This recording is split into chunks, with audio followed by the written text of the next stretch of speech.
First ചാൻസിൽ തന്നെ NEET crack ചെയ്യുക എന്നുള്ളത് ഏതൊരു +2 സ്റ്റുഡൻറ്റിൻ്റെയും സ്വപ്നമാണ് അല്ലേ? അല്ല, ഫസ്റ്റ് ചാൻസിൽ തന്നെ ക്രാക്ക് ചെയ്യാൻ പറ്റില്ല എന്നല്ല കേട്ടോ ഞാൻ പറയുന്നത്. പക്ഷേ എൻ്റെ എക്സ്പീരിയൻസിൽ നിന്ന് കുറച്ച് കാര്യങ്ങൾ ഞാൻ നിങ്ങൾക്ക് പറഞ്ഞുതരാം. Hi, I M AHPRA, Kozhikode medical കോളേജിലെ ഫൈനൽ ഇയർ MBBS സ്റ്റുഡൻ്റ് ആണ് കേട്ടോ. ഫസ്റ്റ് ചാൻസിൽ തന്നെ നീറ്റ് ക്രാക്ക് ചെയ്യാമെന്ന് നമ്മൾ ആലോചിക്കുന്ന സമയത്ത് ഓക്കെ, ഒരു വർഷം റിപ്പീറ്റിന് നമുക്ക് വേസ്റ്റ് ചെയ്യേണ്ട ആവശ്യമില്ല, ഇനി വീണ്ടും റിപ്പീറ്റിന് പോകേണ്ട ആവശ്യമില്ല, നമുക്കൊരു 18-19 വയസ്സിൽ തന്നെ വേഗം തന്നെ MBBS ജോയിൻ ചെയ്യാം എന്നുള്ളൊരു കാര്യമായിരിക്കും നിങ്ങളുടെ മനസ്സിലുണ്ടാവുക അല്ലേ? പക്ഷെ റിയാലിറ്റി നമ്മൾ നോക്കുന്ന സമയത്ത് ഇതിൽ നിന്ന് കുറച്ചൊരു മാറ്റമുണ്ട്. എന്താന്ന് വെച്ചാൽ ഫസ്റ്റ് ചാൻസിൽ തന്നെ അല്ലെങ്കിൽ +2ൻ്റെ കൂടെ തന്നെ നീറ്റ് ക്രാക്ക് ചെയ്യാന്ന് വെച്ചാൽ ആ കുട്ടിക്ക് +1 +2 നല്ല ബേസിക്സ് വേണം. ഇത് ഇമ്പോസിബിൾ ആയിട്ടുള്ള കാര്യമൊന്നുമല്ല കേട്ടോ പറയുന്നത്, പോസിബിൾ ആയിട്ടുള്ള കാര്യമാണ്. ഒരു പക്ഷെ ഒരു 1000-ൽ കൂടുതൽ കുട്ടികൾ തന്നെ +2ൻ്റെ കൂടെ തന്നെ നീറ്റ് ക്രാക്ക് ചെയ്ത ആൾക്കാരുണ്ട് കേട്ടോ. പക്ഷെ നിങ്ങൾ ഇതുവരെ +1-ൽ കോച്ചിങ് ഒന്നും പോയിട്ടില്ല, +2-ൽ ഇതുവരെ കോച്ചിങ് ഒന്നും പോയിട്ടില്ലെങ്കിൽ നിങ്ങളോട് എനിക്ക് കുറച്ച് കാര്യങ്ങൾ പറയാനുണ്ട്. നിങ്ങൾ പെട്ടെന്ന് തന്നെ ഒരു നീറ്റ് എക്സാമിന് രജിസ്റ്റർ ചെയ്ത് നീറ്റ് എക്സാം എഴുതാൻ വേണ്ടി അവിടെ പോയിരിക്കുന്ന സമയത്തുണ്ടല്ലോ, ആ ക്വസ്റ്റ്യൻ പേപ്പർ കാണുമ്പോൾ നിങ്ങൾ സ്റ്റക്ക് ആവാനുള്ള ചാൻസ് കൂടുതലാണ്. ഇപ്പോൾ പ്രത്യേകിച്ച് +2ൻ്റെ ബോർഡ് എക്സാം കഴിഞ്ഞിട്ടായിരിക്കും നിങ്ങൾ നീറ്റ് എക്സാം എഴുതാൻ പോകുന്നത്. അപ്പോൾ അതിൻ്റെ ഇടയ്ക്ക് ഒരു മാസം നിങ്ങൾക്ക് സമയമുണ്ടല്ലോ. ഈ ഒരു മാസം നിങ്ങൾ നന്നായിട്ട് പഠിക്കണം. ക്വസ്റ്റ്യൻസ് പ്രാക്ടീസ് ഒക്കെ ചെയ്ത് കഴിഞ്ഞാൽ നിങ്ങൾക്ക് പെട്ടെന്ന് നീറ്റ് എക്സാമിന് പോകുന്ന സമയത്ത് അതിലെ MCQs ഒക്കെ അറ്റൻഡ് ചെയ്യാൻ പറ്റുള്ളൂ. പക്ഷേ നിങ്ങൾ അങ്ങനത്തെ ഒരു സ്റ്റുഡൻ്റ് ആണ്, ഫസ്റ്റ് തന്നെ ക്രാക്ക് ചെയ്യണമെന്ന് ആഗ്രഹിക്കുന്ന ഒരു സ്റ്റുഡൻ്റ് ആണെങ്കിൽ നിങ്ങൾ ശ്രദ്ധിക്കേണ്ട കാര്യം ഇതാണ്: നിങ്ങൾ MCQ പ്രാക്ടീസ് എന്നുള്ളൊരു കാര്യം വളർത്തിയെടുക്കണം. ഇത്രയും കാലം നിങ്ങൾ പഠിച്ചുകൊണ്ടിരുന്നത് തിയറി എക്സാമിലെ ഡിസ്ക്രിപ്റ്റീവ് എക്സാം എഴുതാനുള്ള ഒരു മോഡലിലായിരിക്കില്ലേ? നമ്മൾ ക്വസ്റ്റ്യൻസ് പഠിക്കുന്നു, അതിൻ്റെ ആൻസേഴ്സ് പഠിക്കുന്നു, വീണ്ടും ക്വസ്റ്റ്യൻസ് പഠിക്കുന്നു, ആൻസേഴ്സ് പഠിക്കുന്നു, ടെക്സ്റ്റ് ബുക്ക് ഇങ്ങനെ വായിച്ചു വിടുന്നില്ലേ? പക്ഷെ ഒരു പാരഗ്രാഫിൽ നിന്ന് ഒരു 10 ക്വസ്റ്റ്യൻ വന്നാൽ ആ 10 ക്വസ്റ്റ്യൻ നിങ്ങൾക്ക് കൃത്യമായിട്ട് അറ്റൻഡ് ചെയ്യാൻ പറ്റുമെന്ന് നിങ്ങൾ ഉറപ്പുവരുത്തണം. ഇതിന് വേണ്ടിയിട്ടാണ് പറയുന്നത്, നിങ്ങൾ ബോർഡ് എക്സാം കഴിഞ്ഞാൽ ആ ഒരു മാസം ഉണ്ടല്ലോ, ഒരു 1 മന്ത് എന്നുള്ളൊരു സമയം നിങ്ങൾ എന്ത് ചെയ്യണം? MCQs പ്രാക്ടീസ് ചെയ്യുക. ഓരോ ചാപ്റ്ററിൽ നിന്നും മിനിമം ഒരു 100 MCQs എങ്കിലും പ്രാക്ടീസ് ചെയ്യുക. ഈ 100 MCQs എന്ന് പറയുന്ന സമയത്ത് basic level MCQs, intermediate level, പിന്നെ ഒരു അഡ്വാൻസ്ഡ് ലെവൽ ഒരു 5-6 ക്വസ്റ്റ്യൻസ് ഒക്കെ ചെയ്താൽ മതി. മെയിനായിട്ട് ബേസിക് ലെവലിലുള്ള MCQs കംപ്ലീറ്റ്ലി നിങ്ങൾക്ക് ചെയ്യാൻ പറ്റുന്നുണ്ടുള്ള ഒരു ഉറപ്പാണ് നിങ്ങൾ വരുത്തേണ്ടത്. കാരണം എന്താണെന്ന് വെച്ചാൽ ഈ ബേസിക് ആയിട്ടുള്ള ക്വസ്റ്റ്യൻസ് ആയിരിക്കും നീറ്റ് എക്സാമിന് ചോദിക്കുക.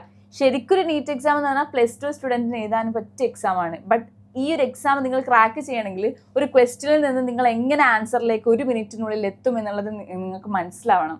അപ്പോൾ അതിന് വേണ്ടത് നിങ്ങൾ ആദ്യം റിവിഷൻ ചെയ്യാനുള്ള നോട്ട് വേണം, ഷോർട്ട് നോട്ട്സ് വേണം, അല്ലെങ്കിൽ ഇക്വേഷൻ ബുക്ക് എന്ന് പറഞ്ഞ സംഭവം വേണം.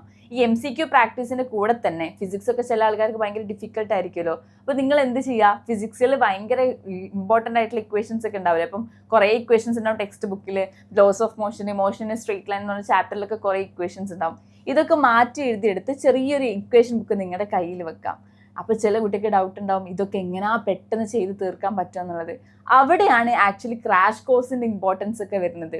ഇപ്പം എന്ന് വെച്ചാൽ പെട്ടെന്നൊരു +1 +2 ബേസിക്സ് ഇല്ലാത്തൊരു കുട്ടി നീറ്റ് എക്സാം എഴുതാൻ പോകുന്ന സമയത്ത് ആ എക്സാം എങ്ങനെയാണ് 3 മണിക്കൂർ കൊണ്ട് എങ്ങനെയാണ് നമ്മൾ ഇത്രയും ക്വസ്റ്റ്യൻസ് 180 ക്വസ്റ്റ്യൻസ് കണ്ടു തീരാന്നുള്ള ഡൗട്ടൊക്കെ ഉണ്ടാവില്ലേ? അപ്പോൾ ഒരു 1 മന്ത് ക്രാഷ് കോഴ്സ് നിങ്ങൾ അറ്റൻഡ് ചെയ്യുകയാണെങ്കിൽ, ഞാൻ പറയുന്നത് ഒരു ശരിക്കൊരു സത്യമായിട്ടുള്ള കാര്യമാണ്, ഒരു ക്രാഷ് കോഴ്സ് നിങ്ങൾ അറ്റൻഡ് ചെയ്തെന്ന് വെച്ച് നിങ്ങൾക്ക് പെട്ടെന്ന് തന്നെ നീറ്റ് കിട്ടുന്നില്ല കേട്ടോ.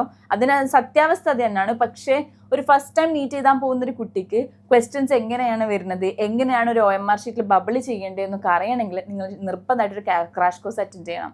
ഇനി ക്രാഷ് കോഴ്സ് അറ്റൻഡ് ചെയ്യുമ്പോഴായിരിക്കും അവർ കറക്റ്റ് ടൈം ടേബിൾ ഇട്ടിട്ടുണ്ടാവും, ഒരു ഷെഡ്യൂൾ ഇട്ടിട്ടുണ്ടാവും. ഇന്ന ദിവസം ഈ ചാപ്റ്ററിൻ്റെ ക്ലാസ് നടക്കുന്നുണ്ടാവും, ഇന്ന ദിവസം ഈ ചാപ്റ്ററിൻ്റെ എക്സാം നടക്കുന്നുണ്ടാവും. അപ്പോൾ ആ ഒരു ഷെഡ്യൂളിലേക്ക് നമ്മൾ മാറും. ഈ ഒരു ക്രാഷ് കോഴ്സ് അറ്റൻഡ് ചെയ്തിട്ട് പിന്നെ നിങ്ങൾ എക്സാംസ് അറ്റൻഡ് ചെയ്യുമല്ലോ, NEET exam, real NEET exam attend ചെയ്തതിന് ശേഷം നിങ്ങൾക്ക് മനസ്സിലാവും എവിടേക്കാണ് നിങ്ങൾക്ക് പ്രശ്നമുള്ളത്, എവിടേക്കാണ് നിങ്ങൾ പുതിയതായിട്ട് അപ്ഡേറ്റഡ് ആവേണ്ടത്. കാരണം +2 ചിലപ്പോൾ നിങ്ങൾ ഫുൾ ചാപ്റ്റേഴ്സ് ഒന്നും പഠിച്ചിട്ടുണ്ടാവില്ല. അപ്പോൾ എവിടെയാണ് നിങ്ങൾ അപ്ഡേറ്റഡ് ആവേണ്ടതെന്ന് നോക്കുക. അതിനുശേഷം നിങ്ങൾ മനസ്സിലാക്കേണ്ട ഒരു കാര്യം, ക്രാഷ് കോഴ്സ് എന്നുള്ളത് ശരിക്കും ഒരു ബേസിക് ആയിട്ടുള്ള കാര്യമാണ്. ബേസിക് ആയിട്ട് നിങ്ങൾക്ക് എങ്ങനെ ഒരു കോമ്പറ്റേറ്റീവ് എക്സാമിനെ നിങ്ങൾ ക്രാക്ക് ചെയ്യണം എന്ന് നിങ്ങളെ പഠിപ്പിച്ചു തരുന്ന കാര്യമാണ്. ഒരു ക്രാഷ് കോഴ്സ് എഴുതിയപ്പോൾ തന്നെ നീറ്റ് കിട്ടണം എന്നൊരു നിർബന്ധമില്ല എന്ന് പറഞ്ഞല്ലോ. അതിനുശേഷം വേണം നിങ്ങൾക്ക് റിപ്പീറ്റ് ചെയ്യാൻ പോവാം, അല്ലെങ്കിൽ വേറെ ഏതെങ്കിലും കോഴ്സ് എടുത്ത് പോകാനാണ് താല്പര്യം എന്ന് വെച്ചാൽ അങ്ങനെയും പോവാം. ഒരു +2 കഴിഞ്ഞിറങ്ങി വരുന്ന കുട്ടി തങ്ങളെ ഫ്രണ്ട്സൊക്കെ, എൻ്റെ ഫ്രണ്ട്സൊക്കെ എല്ലാവരും നീറ്റിനാണ് പോണത്, ജെയ്ക്കാണ് പോണത് പറഞ്ഞ് പെട്ടെന്ന് തന്നെ അവരെ കൂടെ പോവേണ്ട ആവശ്യമില്ല. നിങ്ങൾക്ക് പറ്റുന്നൊരു എക്സാം ആണോ, നിങ്ങളെ കൊണ്ട് താങ്ങാൻ പറ്റുന്നൊരു എക്സാം ആണോ എന്ന് നിങ്ങൾക്ക് മനസ്സിലാവണമെങ്കിൽ നിങ്ങളൊരു ക്രാഷ് കോഴ്സ് അറ്റൻഡ് ചെയ്യുക. അറ്റൻഡ് ചെയ്ത് കഴിഞ്ഞാൽ ചിലപ്പോൾ ആ സിലബസ് മൊത്തം നിങ്ങൾക്ക് ബങ്കപ്പ് ചെയ്യാൻ പറ്റുന്നുണ്ടാവില്ല. അപ്പോൾ നിങ്ങൾക്ക് മനസ്സിലാവും ഒരുപക്ഷെ നിങ്ങൾക്ക് ബയോളജിയോട് താല്പര്യമില്ല, ഫിസിക്സിനോട് എനിക്ക് താല്പര്യമില്ല, കെമിസ്ട്രിയോട് എനിക്ക് താല്പര്യമില്ല എന്ന് മനസ്സിലാവും. ഇനി അഥവാ ചില കുട്ടികൾക്ക് ഉണ്ടാവും ക്രാഷ് കോഴ്സ് അറ്റൻഡ് ചെയ്യുമ്പോൾ മനസ്സിലാവും, ഓക്കെ എനിക്ക് കുറച്ചും കൂടി ടൈം ഉണ്ടായിരുന്നെങ്കിൽ എനിക്ക് നീറ്റ് കിട്ടിയേനെ, ഞാൻ കുറച്ചും കൂടെ മുന്നേ പഠിക്കാൻ തുടങ്ങിയിരുന്നെങ്കിൽ എനിക്ക് നീറ്റ് കിട്ടിയേനെ നിങ്ങൾക്ക് തോന്നുന്നുണ്ടാവും. അപ്പോൾ നിങ്ങൾക്ക് എന്ത് ചെയ്യാം, ആ നീറ്റ് എക്സാം എഴുതി നിങ്ങളുടെ മാക്സിമം എഫേർട്ട് അവിടെ ഇടുക. ബയോളജി ഒക്കെ ചിലപ്പോൾ നല്ലോണം പഠിക്കാൻ പറ്റുന്നുണ്ടാവില്ല, ബയോളജി നല്ലോണം പഠിക്കുക. അപ്പോൾ ബയോളജിയിൽ മാർക്ക് സ്കോർ ചെയ്ത് കഴിഞ്ഞാൽ ഒരു 300+ മാർക്ക് സ്കോർ ചെയ്താൽ നിങ്ങൾക്കൊരു 350-400 മാർക്കിൽ തന്നെ റേഞ്ച് ആ ഒരു 400 റേഞ്ചിൽ എത്തിക്കാൻ പറ്റും. പിന്നെ വീണ്ടും നിങ്ങൾ റിപ്പീറ്റിന് പോകുന്ന സമയത്ത് ആ മാർക്കിൻ്റെ ബേസിസിലായിരിക്കും നിങ്ങൾ ഓരോ ബാച്ചായിട്ട് ഇരിക്കുന്നുണ്ടാവുക. അപ്പോൾ ആ ഒരു നല്ലൊരു 400-500 റേഞ്ചിൽ മാർക്കുള്ള കുട്ടികളായിരിക്കും നിങ്ങൾ ക്ലാസ്മേറ്റ്സ് ആയിട്ടുണ്ടാവുക.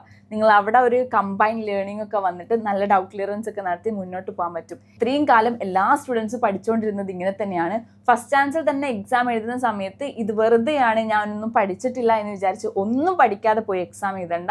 നിങ്ങളെ കൊണ്ട് പറ്റുന്ന രീതിയിൽ പഠിക്കുക. ബയോളജി ആവട്ടെ, ഫിസിക്സ് ആവട്ടെ, കെമിസ്ട്രി ആവട്ടെ, ഒരു നല്ല ക്രാഷ് കോഴ്സ് ചൂസ് ചെയ്യുക. അതിനുശേഷം നീറ്റ് എക്സാം എഴുതുക. ഇതിൽ നിന്ന് നിങ്ങൾക്ക് മനസ്സിലാവും ഇനിയും മുന്നോട്ട് ഈ ഒരു രീതിയിലേക്ക് തന്നെ, ഈ ട്രാക്കിൽ തന്നെ പോകണോ അതോ വേറെ ഏതെങ്കിലും കോഴ്സ് ചൂസ് ചെയ്യണോ എന്നുള്ളത്. ശരിക്കും അത് നിങ്ങളൊരു ഡിറ്റർമിനേഷൻ ആണ്, ആ ഒരു ഡിറ്റർമൈനിങ് പോയിന്റ് ആണ്. എവിടേക്ക് ടേണിംഗ് പോയിന്റ് എന്നൊക്കെ പറയൂലേ, നമ്മൾ എവിടേക്ക് തിരിയണം, എന്തിലേക്ക് പോകണം എന്നുള്ളത്. അഥവാ നിങ്ങൾക്ക് ക്രാഷ് കോഴ്സ് അറ്റൻഡ് ചെയ്തിട്ട് നിങ്ങൾക്ക് കിട്ടിയില്ലെങ്കിൽ നിങ്ങൾ ആരും വിഷമിക്കേണ്ട ആവശ്യമില്ല. കാരണം എല്ലാ സ്റ്റുഡൻസിനും ക്രാഷ് കോഴ്സ് അറ്റൻഡ് ചെയ്താൽ തന്നെ നീറ്റ് കിട്ടുന്നില്ല. +1 ബേസിക്സ് വേണം. അങ്ങനെയാണെങ്കിൽ നിങ്ങൾ ഒന്നും കൂടി റിപ്പീറ്റ് ചെയ്യുക, നന്നായിട്ട് എക്സാം എഴുതുക. ഇതാണ് എനിക്ക് ശരിക്കും എൻ്റെ ഒരു എക്സ്പീരിയൻസിൽ നിന്ന് നിങ്ങളോട് പറഞ്ഞു തരാനുള്ളത്. കാരണം നമ്മൾ വെറുതെ ഹോപ്പ് തന്നിട്ടോ കുറേ കാര്യങ്ങൾ വെറുതെ കളവ് പറഞ്ഞിട്ടോ കാര്യമില്ല. ഇതാണ് സത്യം. കാരണം നിങ്ങൾ എന്താണോ നിങ്ങൾ പഠിച്ചത് അതിനനുസരിച്ചുള്ള മാർക്കേ നിങ്ങൾക്ക് കിട്ടുള്ളൂ. നിങ്ങൾ നിങ്ങളുടെ ഭാഗത്ത് നന്നായിട്ട് എഫേർട്ട് ഇടണം. എജുപോർട്ടിൻ്റെ ക്രാഷ് കോഴ്സിൻ്റെ ഡീറ്റെയിൽസ് ഒക്കെ താഴത്ത് കൊടുത്തിട്ടുണ്ട്. ഇൻട്രസ്റ്റഡ് ആയിട്ടുള്ള സ്റ്റുഡൻസിനെ അവിടെ ഇവരെ കോൺടാക്ട് ചെയ്തിട്ട് ജോയിൻ ചെയ്യാം കേട്ടോ. ഓർക്കുക, നിങ്ങളും കൂടെ പഠിച്ചാൽ മാത്രമേ നിങ്ങൾക്ക് കിട്ടുള്ളൂ. നമ്മൾ സ്വന്തം എത്രത്തോളം എഫേർട്ട് ഇടുന്നോ അതിനനുസരിച്ചുള്ള റിസൾട്ടേ നമുക്ക് ഉണ്ടാക്കാൻ പറ്റുള്ളൂ. From N X re repeater.